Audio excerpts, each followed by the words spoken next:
Did Uncle Bulgaria used to dress as Mike Bat? Answer me this, answer me this. Is Donald Trump on the rag, or is he just always like that? Answer me this, answer me this. Helen and Ollie, answer me this. Shock news for the Mann family men and your brilliant idea to have a Mars-themed restaurant, Ollie, as outlined in episode 320, where all the food would be red. Has someone provided crowdfunding? Can we finally get this off the ground? The shock news is that it's already been done. Oh, well, that doesn't surprise me. And it's already been shut down. Oh. Sarah says, one of my favourite late 90s Times Square theme restaurants was Mars 2112, at which the elevator from street level to the cave-like dining room simulated a rocket launch. That's cool. I hadn't thought about how you'd enter the premises. I just thought about the colour of the meat. Cost billions every time. Yeah. I don't think the burgers were coloured red, says Sarah, so perhaps there was room for improvement. It certainly was. Anyway, Ollie's dad was right. It was tremendously popular. Stanley Mann, burger visionary. Yeah, but it shut down. But nonetheless, in the 90s, it was a good idea. He wasn't necessarily coming up with ideas that would last the course of decades. I mean, even the Rainforest Cafe is a bit patchy these days, if you've ever been in there. I've not been in there. Seen better days. Which is odd, because you'd think with the theming of a rainforest, if anything, as it ages, it would become more beautiful. Regarding different facets of Answer Me This, episode 320, Chris has written in to say, following your discussion about parents who don't name their babies immediately, the American former Olympic skier Picaboo Street was known as Baby Girl or Little Girl until she was 3. Baby Girl. It's quite sassy, isn't it? Yeah. Baby Girl? Yeah. Baby Girl. As an actual name, it's quite cool. Her parents wanted to let her pick her own name when she got older, but apparently they had to name her when she was 3 so she could get a passport. Ah, you see, this is it. So even if legally nothing intervenes to say you have to name your child, which is what we were speculating about. Practical considerations. Eventually, yes. You're going to have to enrol them, or you're going to have to get some documentation. Also, at some point, you're going to have to refer to them in a third person by something other than a pronoun. Yeah, That's a practical consideration that happens really early on. Chris says, I assume she chose the name Picaboo, which is exactly the kind of name a toddler would pick, but according to Wikipedia, she was named after a town near her home in Idaho. Where do you stand on naming people after the place in which they were conceived, like the Beckhams did? It depends on the place, doesn't it? If it's like Swindon, then maybe that's not what you want to peg on them forever. Yeah, but I just wonder whether Swindon would be as exotic for a couple from Brooklyn as Brooklyn was to the Beckhams. It probably worked if you didn't conceive them in the place that you always are otherwise. Letchworth would be a bad... Letchworth. Or McDonald's toilet. Is that where you were conceived? Mark, on the subject of names as well, says there is a predominantly Catholic practice of choosing a new name upon one's confirmation, usually the name of a saint. I chose one when I was confirmed at 17, although I haven't used it at all. Yeah, my friend Julie had this. She's from Ireland, where I think it's pretty standard to get confirmed even if you don't believe it or care. Which saint did she go with? Patrick. Caused a real stir. I can imagine. That's a real middle finger up to the tradition, isn't it, whilst you're going through with it? Exactly, because you're meant to go for something like... a lot of the saints have horrible names that they go for. They're like Conceptor. I can understand why she veered off course. That's like a superhero villain, Conceptor. True. What's the superpower They there? get you pregnant with just one beam. Well, just before we conclude the leftover business from episode 320, David would like you to know there were beavers in Greece. It's Becky from London. Answer me this. How come in the doorways of butcher shops they have, like, metal chain curtains? What's the point of them? Well, Becky, it just so happens I have a butcher shop in the family, so you've asked the right person about Wow. metal chains in butchers' doorways, or as I like to call them, meat flaps. Oh. It turns out, if you are walking around as a butcher wielding a large animal carcass, With blood all over your hands. it's not great to have to open a door of any variety. Then why not just have nothing in the doorway? Because flies like dead carcasses too. Yeah, but can't they get through the metal chain curtain? They can't get through plastic flaps, which is actually what your most modern-day butcher shops, including my family butcher shop, Louis Mann & Son in Edgware High Street, Yes. have nowadays. I used to be obsessed with the multicoloured plastic flaps curtain Yes. in the butcher of my childhood. I used to try and plait it. But the traditional butcher does still sometimes have the metal ones. The reason for that is, well, I mean, obviously metal predates plastic, so it's an older thing. No shit. You know, Iron Age before plastic age. Indeed, yes. And so it's a sort of traditional thing. For a traditional butcher, sometimes people like to have it just merely for the tradition. But the reason that they were metal rather than anything else when they made them is that was twofold, really. It puts off the sun because it's reflective. Yes, although not completely impermeable. Well, of course, not completely. Being made of chain. But again, in the pre-air conditioning era, it does put off the sun a bit. Stops your meat getting tanned. And the other thing is all to do with the way that flies actually see the metal beads. Because, they've got those weird sort of hexagonal eyes, haven't they? Yeah. They see metal beads and they're confused by it. And they can't understand what it is, so they fly away. So that's the reason. So it might look like a sort of sheet of water or something, like a waterfall. Or possibly a solid door. Like Right, they obviously yeah, couldn't yeah. understand that they could fly between the two bits. Who can tell what a fly's thinking, Martin? Exactly. Inscrutable. Anyway, trial and error over the years, butchers deduced this was a way of keeping the meat cool, fly-free, and also accessible. Good to know that when you touch one of those curtains, you're probably getting a lot of raw meat. A lot of raw on meat you. bacteria. Yay! Hello, Alan and Ollie. This is John from London. If you were going to be a character in Taylor Swift's Bad Blood music video, what would be the name of your character? Okay, so I know that pretty much everyone in the world, judging by the YouTube count, has seen this video, but until today I hadn't. No, it was interesting to watch your first time. And there were a lot of people in it that you did not recognise. The video, Yes. it didn't look like they'd scrimped on budget too much on that, although Except for the special effects. the explosion was a you. bit poor. And the sets. Why were they blowing up London? Some say that it is a jab at Taylor Swift's ex-boyfriend Harry Styles, who is from Great Britain. Really? Or at Katy Perry, her enemy, whose ex-husband Russell Brand is from Great Britain. How much money did they spend doing a really lame beef? Well, they didn't literally blow up London, No, because I'm London aware still of that. stands. No, we're still here. Otherwise, Taylor Swift would now be considered a terrorist. I have an alternative suggestion for why it's London. I think it is one of the most recognisable skylines in the world. Only recently now, actually. Obviously, Brits knew St Paul's, It's for because of the example. gherkin, But isn't it's because it? of the gherkin. So now you've got the gherkin St Paul's Big Ben. Everyone in the world knows Millennium Eye. that's London, yeah. And so it's recognisable around the world, but it's not an American city, so Americans aren't going to have the discussion on their talk radio shows about, why did she just blow up our place? Why wouldn't she blow up Paris? That's got an Eiffel Tower. Yeah, it's a good point, actually. Maybe she couldn't get there because of all the striking. Maybe the special effects found it easier to do our cartoon buildings than Paris. Anyway, the video's full of cameos from people that I didn't recognise, which just underlined to me how old I am. Well, you don't spend enough time beating off to Victoria's Secret models. That's what my careers advisor said to me. He was so right. So I recognise, literally, out of everyone in the video, Taylor Swift. Yeah. Cindy Crawford, Yes. who I did put the beating off time into back in the 90s. And she appreciates that. She did. And Ellie Goulding. No one else. Who else is in it? Lots and lots of Victoria's Secret models. Yeah. And Lena Dunham's in it for a split second. Oh, I missed Linda. Who's the woman that double crosses her at the beginning? Selena Gomez. I recognise that name. Did she used to go out with Justin Bieber? Correct. Oh. So she and Taylor Swift had a falling out, probably because that relationship would have been hideous to watch. Right. So Taylor Swift got all of her famous friends together, or not even all, a tiny fraction of her famous friends, and got them to be in this video, and they got to choose their own names. So they went for crap things like Domino and the Headmistress. Yeah, one of them's called Arsin. Like, With a Y. that sounds like a medication you take.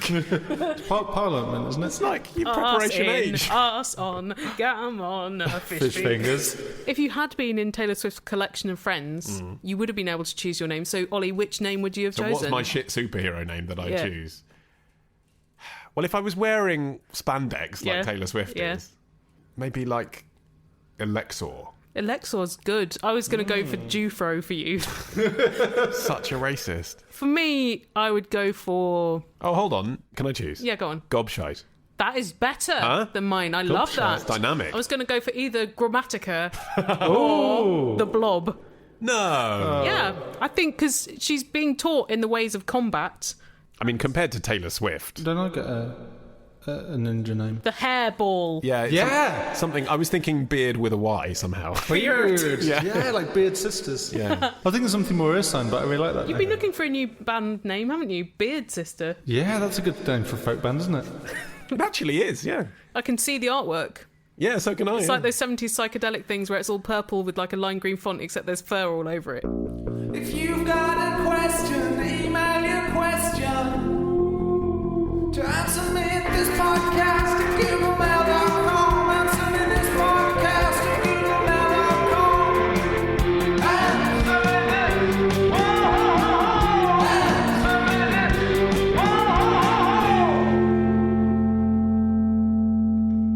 So, retrospectors, what historical events are we ticking off on this week's run of Today in History? On Monday, the anniversary of the day Ozzy Osbourne and a bat came face to face on stage. On Tuesday, we go back to the future with a potted history of the DeLorean.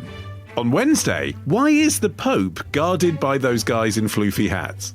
On Thursday, how the Rock and Roll Hall of Fame ended up in Cleveland. And on Friday, was Henry VIII really an asshole, or was it just the result of a jousting accident? We discuss this and more on Today in History with the Retrospectors. 10 minutes each weekday, wherever you get your podcasts. Here's a question from Christopher from London, who says, my mother has a cupboard full of aging desktop PCs in various states of disrepair. Wow, I must go to her house. It's like a theme park, long since abandoned by her children when they moved out. She asked me to enter this Windows 95 Narnia to see if there's anything worth keeping before she threw them out. Well, that is a positive step. My dad's Windows 95 Narnia equivalent is all up in our attic, and I think he's basically waiting for the weight of the combined computers to bring the ceiling down so he doesn't have to deal with it individually. Takes the decision away. Exactly. Says Christopher, I duly took out all the hard drives, looked through them, and found many old photos which my parents were pleased to see again. Oh, you're a good son. He really is. I then used the other parts to build my parents a file server that will sit quietly under the stairs, simultaneously backing up their laptop, both locally and to the cloud. Wow. And also allowing them to revisit these rediscovered digital memories. Okay, I withdraw my previous comment. You're too good a son. Fuck you. You're upstaging everyone else. We have arrived at the bend in this road, Ollie. Oh. However, says Christopher, one folder I found was named House Insurance. Ooh. I assumed that it would contain boring but important scan documents, but a cursory glance revealed what was unmistakably my parents' homemade porn. Oh. Now I'm glad I'm a bad son. House Insurance. Yeah. Good God. Whilst my parents and I have never comfortably discussed matters of the heart nor loins, I am not shocked that my parents should have taken such photos. Well, sure, but that's different to having to look at them, isn't it? Nor traumatised for seeing them, though fortunately a slow-loading thumbnail view saved me from knowing exactly how much of the Kama Sutra they have ticked off. But now I don't know what to do with these files. Scrub them from your brain, perhaps by pouring soap in your ears. Ollie, answer me this. Should I delete the folder and never speak of it, tell them I found it and teach my father how to properly encrypt and hide files? No. Why not teach your mother? Or not mention it, but leave it on the new file server for them or potentially any of my visiting family to find in the fullness of time? Okay.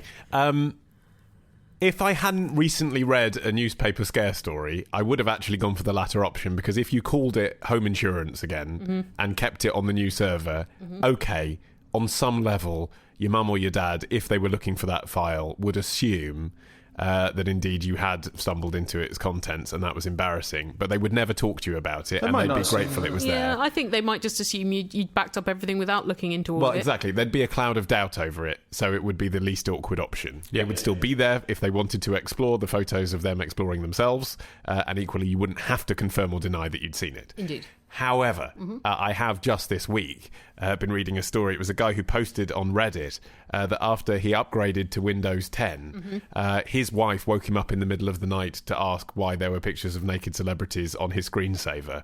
And it is because the new Windows 10 operating system, by default, accesses your My Pictures folder, regardless of how deep a subfolder within that folder there is. Thanks, Microsoft. Okay, screwing up again. And creates a screensaver out of whatever photos you have in there. Brilliant. So a warning to anyone who's in that position. That is very useful information to have. But it just made me think, if Microsoft have done that, other companies are going to follow suit. It's probably going to become increasingly common that files that you've stored not only locally but probably also in the cloud are going to be accessed by devices in the future in ways we can't predict. What if my screensaver is all my invoices? Yeah, exactly. So I think for that reason, I'm not sure there kind of is a hiding place anymore unless it's encrypted and password protected. So for that reason, I think the option of just leaving it on the new server is a poor one. It'll end up in a Dropbox, which will end up at their 3-year-old nephew's birthday party in 5 years' time being projected onto a giant clown screen.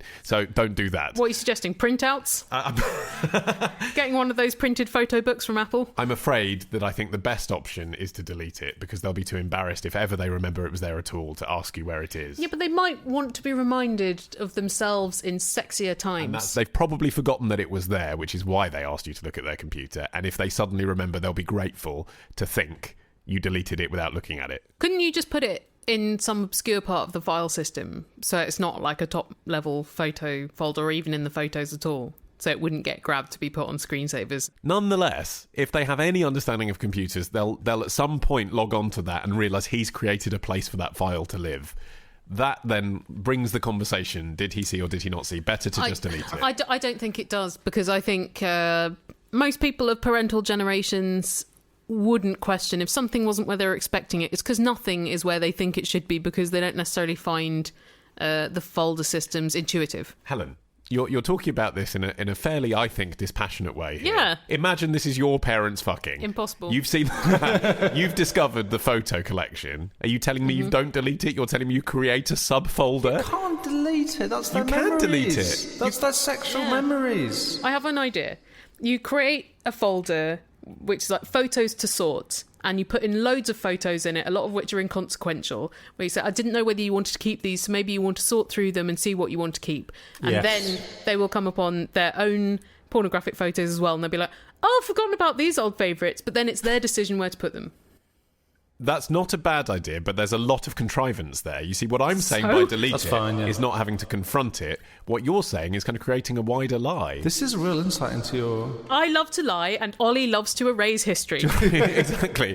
To create a folder that's called Photos to Sort, he's going to have to generate, like, fake photos. No, he's not. It just takes them from the rest of the computer system. But pretends he hasn't looked at them. Yeah, it's got to be like, well, this looked like a boring picture of your old kitchen. This looks like a folder full of pictures of us sledging. We don't need all these pictures of us sledging. What do you want to keep? I didn't have time to sort through all of these. There's a thing called home insurance. I didn't want to look at that because that's probably got your financial details in, so I put that on there as well for you to look at. It's fine. It's fine. Or actually just make it into a screensaver, and then they'll be confronted by what they forced you to do. Well, I think now we are all going to need an intermission, and today's is taken from Answer Me This episode 84, which featured special guest Josie Long. If you're not a long-term listener of the podcast, you might not realise that very occasionally, about once every 25 episodes, we do actually have someone join us to answer your questions. And included amongst the episodes you can buy, you can hear the episodes we recorded with Josie Long, but also John Ronson. Yeah, Ian Collins. Yeah, Andy Zaltzman, heard of him? Pappies. And episode 200, which had all of our families on. Oh, yeah, that's right, yeah. Yeah, so all of those are available along with the rest of our archive episodes and our albums at answermethisstore.com. When I was 16, I went out with a boy called Luke, who is now allegedly a crack and heroin addict who sells travel cards at New Cross Gate Station. Look out for him. Although he has latched onto a dying industry with Oyster. We went out for 18 months, and we should have been out for 6 days. But would you have got something out of those 6 days? Would they have been valuable? Yeah, I'd have got mine out of those 6 days. Would you? But as a relationship, there were lots of arguments. We really didn't get on. He was very messed up as a human being. And you don't need this when you're mid-teens. Very volatile. And what happened was I tried to split up with him in February 1998, and he undumped himself. How do you undump? You can't do that. Well, apparently you can with me, because we went out for another year. Just I said, it's amazing. You're dumped, and he went, no, this isn't the end. No, you can't dump me. Did you go, he must know something? Yeah, I thought he knows the rules. You idiot. I didn't realise. Did he have like a get out of jail free card, or he just went, no, sorry? He had the undump pass, and I went, well, this looks official. Listeners, please do call in with your questions, and the number you need to remember is 02081235877. Or you can Skype Answer Me This. Let's hear who's been in touch. Hello, Alan and Ollie. This is James from Buxton. Alan and Ollie, answer me this. How does one pronounce the word zhuzh, as in to zhuzh one's hair up? And where did it originate from? And is it an onomatopoeic word? Because when you zhuzh your hair, it doesn't really make a noise. No, it's not an onomatopoeia. It's essentially an acoustic-less activity, I would say. So it would be odd to suggest that would be onomatopoeic. Yeah, well, it is from Polari, the... gay slang? From the, pre-being allowed to be a homosexual era. Exactly. Polari has really lost out since you no longer had to speak in code because what you were was illegal. And it wasn't just gay slang, it was combined with theatrical slang and circus slang and criminal slang and quite a lot of random influences from different languages. So zhuzh might have been from the Romany word zhujo, which meant clean or neat. So I guess it's neatening up your hair. Mm-hmm. Oh, zhuzh might be from Hebrew, in which it meant to shine bright. Yeah. But it's hard to know because it's slang, and slang is really hard to pinpoint. But the first written appearance isn't till 1977, according to the Oxford English Dictionary. But there are so many ways in which you could spell zhuzh. Well, I'm not sure there's one way you can spell it, is there? Yeah, I would go ZHUZH, partly because it's shorter than a lot of the other options. I think I'd start with a J. I mean, if you're writing it out, it would be JOODJE. But I know English doesn't really work like that. Yeah, then it would sound like judge rather than zhuzh. Yeah, I can see how you've ended up with a Z in that, but that might be your Eastern European influences coming out. We're going there, are we? But we've got quite a lot of slangs in our language now that came from Polari, like glossies for magazines, and slap for makeup, and kazi for toilet. Yes, I can imagine Kenneth Williams saying all of those things on an episode of Parkinson. Here's a question from Matt from Harrogate, who says, since we're now in the summer months, I've been enjoying the healthy version of ice cream. Eating an ice cream and then working out? Yeah, I don't know what that is. Froyo! Oh, right, yeah. No, was that a sigh, Martin? Because I obviously would prefer an ice cream to a frozen yoghurt, but actually, frozen yoghurt's still delicious. I don't really see the difference. I don't feel very, very kindly towards Froyo. What did it ever do to you? It's all right, isn't it? It's just, yoghurt has that sour flavour, doesn't it? Which ice cream doesn't have. Matt says, Ollie, answer me this. Is frozen yoghurt just frozen yoghurt? Yep, that's all there is to it. That's all they do. They go and buy a mullet fruit corner, stick it in the freezer. Bang. Done. What's the fuss about? And if I bought a big enough tub of yoghurt and froze it, would it be the same? Okay, no, it wouldn't, because if you put anything that's not designed to be frozen in the freezer, it kind of goes fizzy and weird. Yeah, well, just crappy. I remember I used to try freezing orange juice when I was a child to make lollies, and it was always just kind of marshy and didn't taste strong enough. Okay, I need to talk about that right now before I go back to frozen yoghurt. Okay. I've recently, in a sale, they're only £2, absolute bargain, got some of those homemade lollipop stick things that will fit in my freezer. And it's been a long time trying to find the right ones because we've got a small freezer, but Cargo, in the sale, they had them. Been a long time coming, but I know a change is going to come. So, the traditional thing to put them is like pineapple juice and stuff like that. Yeah. I was wondering, is there a hipster cool thing to put in ice lolly molds? Mojito. Oh, with mint leaves. That's it. I'm on that. You've got to watch the alcohol content because that might make it more difficult to freeze, right? Yeah, well, you need to up the sugar content to make it freeze. So I'd imagine that is also relating to the frozen yoghurt, that you need more sugar and you need to churn it. Yes. What is your disposition towards the frozen yoghurt chains they have in the USA that haven't really spread across Britain yet? The ones where it's like 20 different things that will extrude frozen yoghurt and then a whole pick and mix full of stuff you can chuck in there as if it wasn't unhealthy enough. Exactly. Well, it's just classic American, isn't it? You know, they've taken something that they're selling on the basis you'd only eat it because you might think it's healthier than ice cream, and then you stick literally 20 types of sweets on top of it. I think we were jet lagged in Seattle and we went to one of these things and I was very excited. And then it just looks like a dog is shitting into your cup as the thing curls out a lump of frozen yoghurt. Yeah. That was one of the least pleasant experiences of my life. I think that is why Martin dislikes frozen yoghurt. Oh, hold on. You relished it. You did it really slowly, so it really looked like a dog was taking a long, luxurious shit into your cup. Hello, I'm Lola. Calling from Norwich. Sorry, the phone went a bit weird. Helen and Ollie, answer me this. If beer is made from barley and vodka is made from potatoes, what is tequila made from? And what have you two been drinking? I wonder if they've been having Desperados, which is the beer with tequila shots in it. I like that. Is it nice, or is it? It is nice. It is nice, actually. Yeah. It's like salty beer, so it's like yummy. No, but you know when you go to a Mexican restaurant and they do, I can't remember what they call it, but it's like a lager, and then they'll squeeze like a whole lime in there and some salt and something spicy. Okay. It's a bit like Michelada, I think it's called. Right. It's like that, but in a bottle. And it's good, and the tequila makes it a little bit savoury, which I like, a little bit spicy.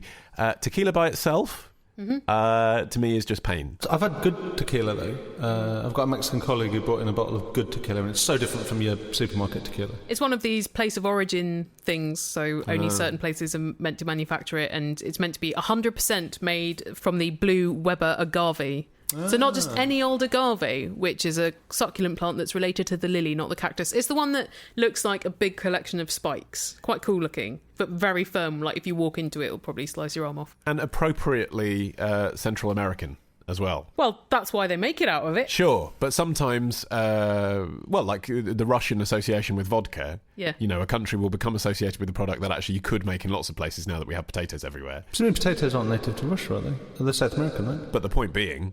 Yeah. I can't imagine you get many Mexican flowers you could make tequila out of in, for example, Ireland. Well, yeah, you use what you've got. Exactly. That's why Irish tequila just hasn't really made big inroads in the market yet. So it's actually made out of the heart of the agave called the piña, and they extract it. It's pretty massive. And then they split it open and steam it in a pressure cooker, and then the resulting liquids are fermented, which can take quite a long time. And then there are a couple of distillation processes, and then you have your high quality 100% Blue Weber agave tequila, and then lesser brands will dilute it and add loads of sugar water and other shit. I think if I was a bartender, I would secretly hate everyone who ordered tequila because... There's then the performance, isn't there, with the lemon and the salt? Oh, tequila slammers. Yeah, where everyone's like, oh, you've got to do this first, then you've got to do that. Oh, she's dropped it on the floor. Oh, and all these drunk people just being annoying. Yeah, but that's like with loads of drinks, like Jaeger bombs. Yes. To be fair, if you get annoyed by drunk people, bartending is probably not the career for you. Sure. But I just think tequila in particular, because it's an experience and people make a thing out and they start taking photos of it and stuff, I'd just be like, because you'd see it every day. You know, it's the like... novelty might wear off. Yeah, it's like when you go to one of those Chinese restaurants where they set fire to a whole chicken at your table. I don't think that has ever happened to me. Oh, it's an amazing thing. They set fire to a chicken. Yeah, they pour some sort of alcohol on it and set fire to it. Is it dead? The chicken is dead. It certainly is by the time they finish with it. I love examining the nonchalant expressions of the waiters when they do that, because they've seen it all before. I mean, they've set fire to 5 chickens that day. And yet the people they're doing it to are like, whoa, take a picture. And they're thinking, oh, get over it. There must be a certain pleasure there to bringing that delight to a whole group of new people, even though it seems commonplace to you. Not for me. It's a bit of theatre. Well, that's why you're not a waiter, Ollie. Yeah. No compassion for other people's delight. That's the only reason. It does seem that way. The Silicon Roundabout's my favourite place. To become a webpreneur would be really ace. Like that awesome guy, Tom, who was my first friend on MySpace. We haven't kept in touch. Get your foot on the ladder to online success. Through Squarespace, build a site and get a free web address. Then hang around East London until you get hired in the US. Mountain View is calling. Google have free buffet. Thank you very much to Squarespace for sponsoring this episode of Answer Me This. And thank you for making websites that are easy to design and then work, not just on PCs and Macs, but also on tablets, on smartphones. Automatically resizes, even those ones that are in between a tablet and a smartphone. I will not say the word. So go to squarespace.com, have a poke around, try out their different templates and functions, and then if you choose to sign up, you can get 10% off using the code Answer. And you get a free URL as well. Yes. Chucked into the deal. I'm about to set up a new website with Squarespace, but I can't talk about it. It's a secret. It's exciting. Well, why would you bring it up if you can't talk about it, Martin? I'm quite excited about it. I'll let listeners know. It's a tease. Is this you doing a tease? You're blue-balling all of our listeners. Hello, Helen. It's Tom from Manchester. My friends have started reaching the age now where they start to talk about things like networking, and it just seems a little bit wrong. Like, I'm trying to give an image of myself to these people that just isn't real. It just feels a little bit disingenuous. So, Helen Ollie, answer me this. How do I network? Preferably without wanting to die? I think networking is disingenuous if you make it disingenuous, but I think in its ideal form, it is human beings having a conversation about human being things. And I think actually that is what turns out to be useful, because later when you have to contact someone in a business context, you can add a bit of warm-up in your emails. Like, oh, hi, lovely to meet you the other week. How are your 2 children? Yes. How was Peru? Did you enjoy exactly. it? Yeah. Well, the problem is that comes when you've done that sort of deliberately. Like, I think it is very cynical when you're kind of going around the room going, right, now who's in this room that I can use? But that's because you have self-doubt as well. If you go into the room thinking, I have things to offer the people in this room, it's a business context, okay? So if you find that cynical, then you're right, you should never go to a networking event. But if you actually want to meet other people who do the same job as you, or who might indeed be useful to you in your job, I think you need to walk into that room thinking, I am a useful person for these people to meet.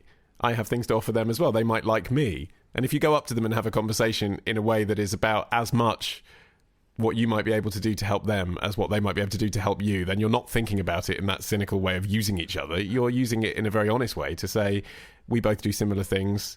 Are there ways we could work together? Yeah, but that is the cynical way. No, it's not, because it's not about your advantage necessarily. That sometimes there's a relationship where you're of more use to the person you're speaking to than they are to you. But it's very commodifying. And what I'm saying is, for you not to be uncomfortable, make it like a real conversation, and that work will already be done by the fact you've had a real conversation. But I didn't say don't make it like a real conversation. I said just... implied it. No, I didn't. Hello, my name's Ollie Mann. How may I be of use to you today? And you to me, because this is reciprocal. Good day. But if you walk in just being confident that there's a reason people would want to talk to you as well. Yeah, but what if you can't have that confidence because there is no good reason? No, but what if you can't? There is always a reason why someone wants to talk. A lot of people are not as confident as you, Ollie. But what I'm saying, but everyone has to fake it in those situations. That's what I'm saying. I'm saying you need to go in knowing that there is a reason people would want to meet, and that might be... Okay, you've got loads of free Smarties.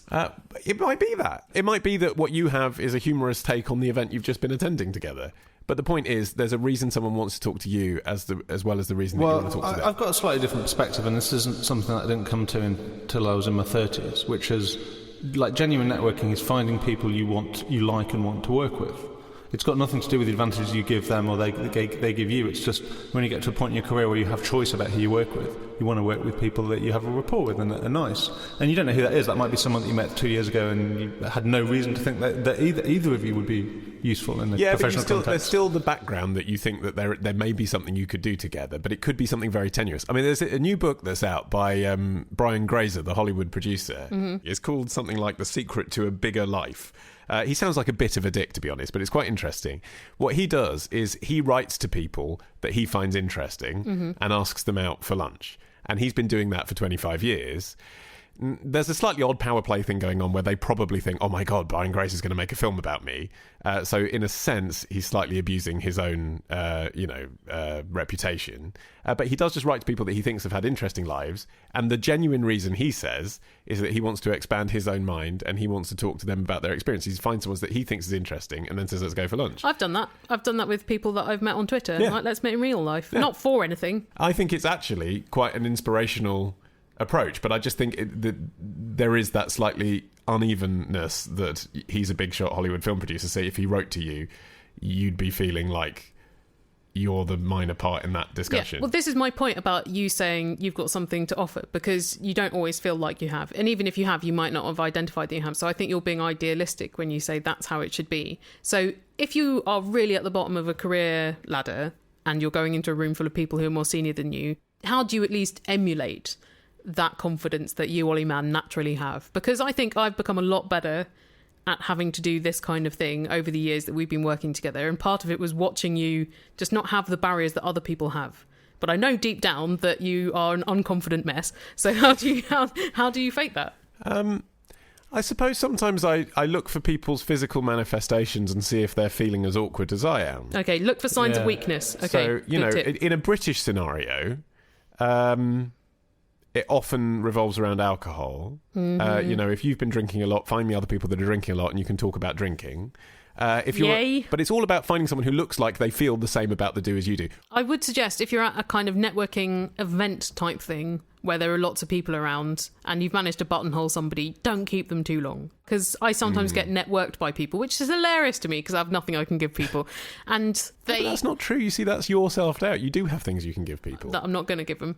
And they will not leave quickly enough, so it's awkward. Like, a few minutes, fine. Then you got to be like, well, it's been lovely to meet you, and then you go. So you've kind of got the power because you have ended the conversation. I think if someone says to you, can I get you a drink? Mm-hmm.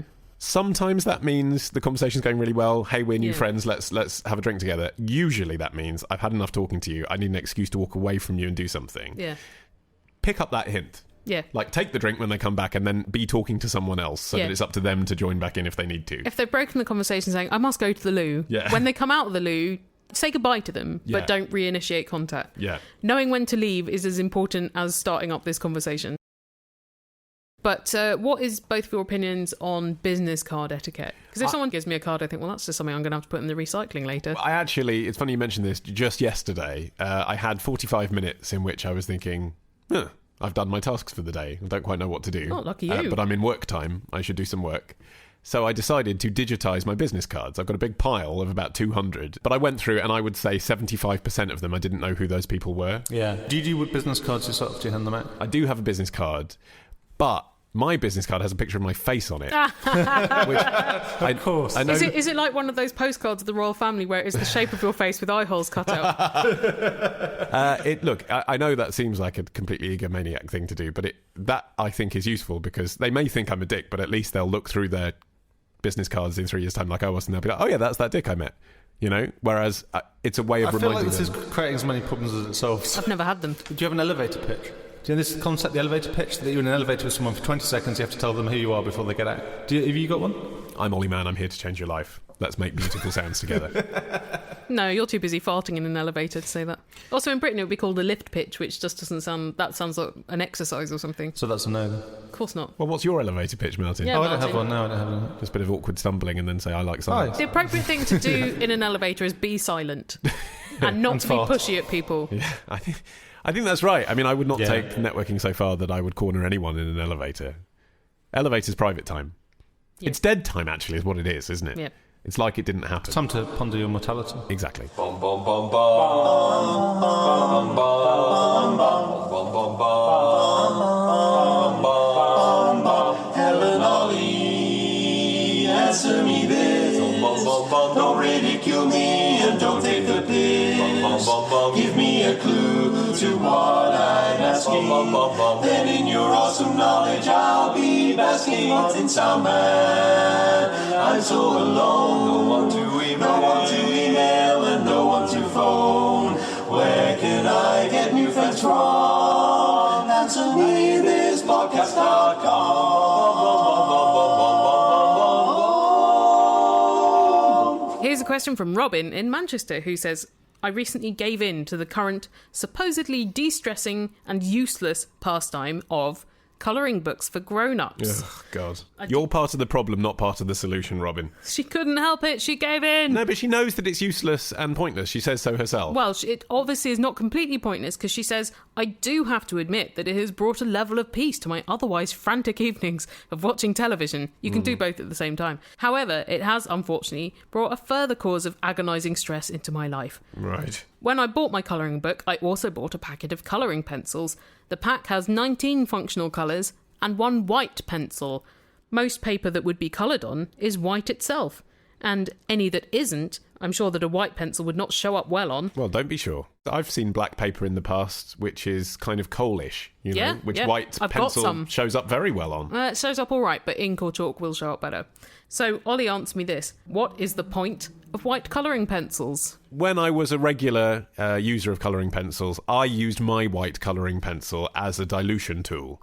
So that the white was there to make the red pink. Well, so you draw on top of the red colouring with the white colouring? And it works? Right. From memory, I mean, I wouldn't want to vouch for it now, but when I was 7, I certainly believed it worked. As far as I'm concerned, that was a useful thing. Like, say, for example, as well, you were drawing Matt Berry. So you've got, like, the black hair, and then you want a white streak in it. Mm-hmm. There's still a place for the white, isn't there? Because you wouldn't leave a gap on the colour of the paper. You'd make it all black, and then you'd put a white line through it. Yeah. So, okay. Yeah. I can think of numerous case scenarios. I think the white pencils that I've had that have worked have been quite soft, though, and often the ones you get in a colouring pencil pack are too hard to make much impact on the paper. So maybe you had a particularly good one. Here's a question from Daniel in Essex, who says, Helen, can you answer me this? Would it be a faux pas to read a book during a live classical concert? Not if it's the musical score, presumably. Otherwise, I would say yes. Or the programme. He says, I do enjoy listening to the music. I generally listen to classical music at home whilst I'm reading.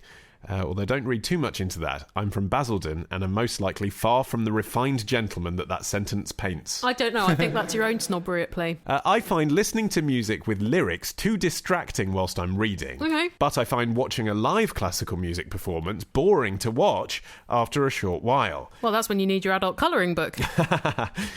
Do you think I'd be booted out of the concert hall, or would I have to suffer the frowns of 1,000 pompous bellends? Reverse snobbery again. This is a self-hating classical music fan who are probably envious that they didn't have the same idea. But a lot of classical music concerts are dark, so are you talking about reading a book on an illuminated electronic e-reading device? That would definitely be wrong. That is a no-no. I suspect that in this four-dimensional world in which we live now, one of the joys of going to a classical music concert, if you're into it, and I'm not, but I could imagine I might be later in life, is that it is all about concentration, like reading a really sort of knotty novel or something. That one of the joys about it in the 21st century is precisely that you're not multitasking for once. You are focusing on this thing and this art form and watching it and enjoying it. And the fact that it's a bit hard to get into is part of the reason people like classical music, isn't it? It feels like something you appreciate, like a fine wine, rather than something that's an instant hit. It's an idea developed over time, isn't it, that you're supposed to concentrate on? But he's already into it. It's not that he's not into it. It's just that the visual interest of an orchestra playing isn't that much for him. I can relate to that. I think I would get a bit bored with seeing the music. Yeah, but I have that with every gig. It's not just classical ones. My mind wanders a lot with virtually all of them.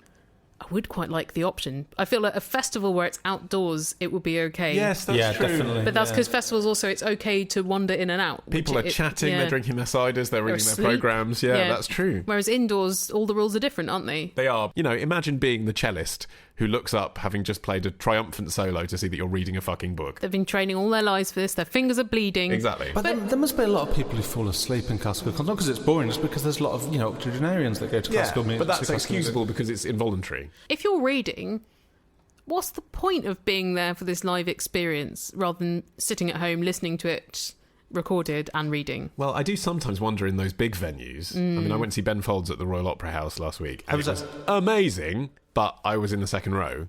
Yeah. I did think, if I was sitting in the gods for this, be one thing if I was actually watching a large-scale opera with hundreds of people on stage belting out songs at me, but actually watching essentially one pop pianist and, 6 musicians sitting around him from the back, you might as well have been listening to the record, really. Yeah, well, I assume that's the case with a lot of people at, say, Wembley or O2. So it is kind of excusable the further away you are from the stage, but I'm imagining sort of chamber concert hall, you need to be watching. I think that's true, but like a good set of musicians will create music in the moment and it will feel genuinely vital. As you were saying, Ollie, this is your opportunity to let your mind be untethered. So don't focus on words. You're at a wordless medium. So let's see what abstract things your brain can come up with. I often come up with new patchwork ideas when I'm watching music that I'm not fully engaged by, aka Bill Callahan at the Royal Festival Hall the other year. We don't talk about that gig. Or do what my grandma does and only attend classical concerts that have fireworks included. She is brilliant. I mean, that's a great evening out.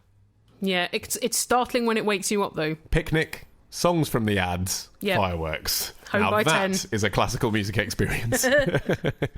She loves Andrew Ryu. What is it with the old Jewish women in Andrew Ryu? I tried to Alfie ask her. Boe.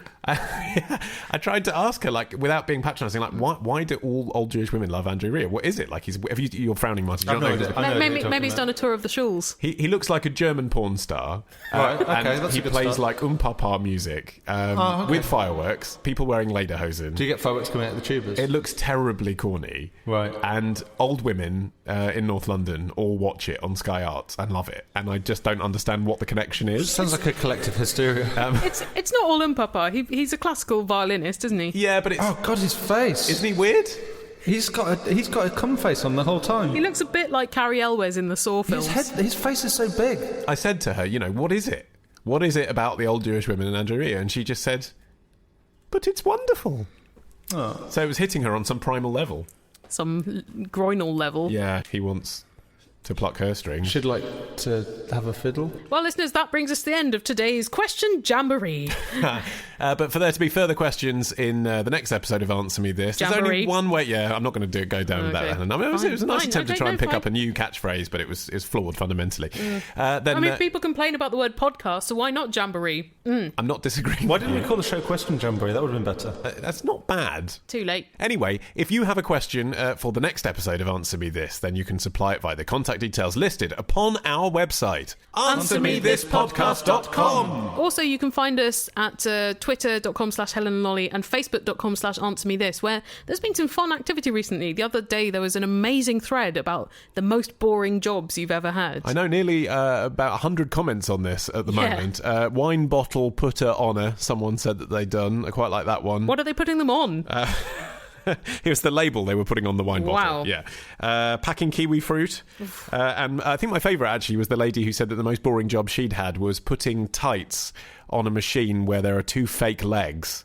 So she's on a production line putting the tights on to see if they laddered. Wow, like those things that put condoms through stress tests. Yeah, exactly. So with people doing jobs as boring as that, no wonder you're listening to us whilst you're at work, and thank goodness that's the case. And one final thanks to squarespace.com. Use the code ANSWER if you want a discount on Squarespace's marvellous services. Yes, thank you, Squarespace, and thank you, listeners. Tell your friends about our show.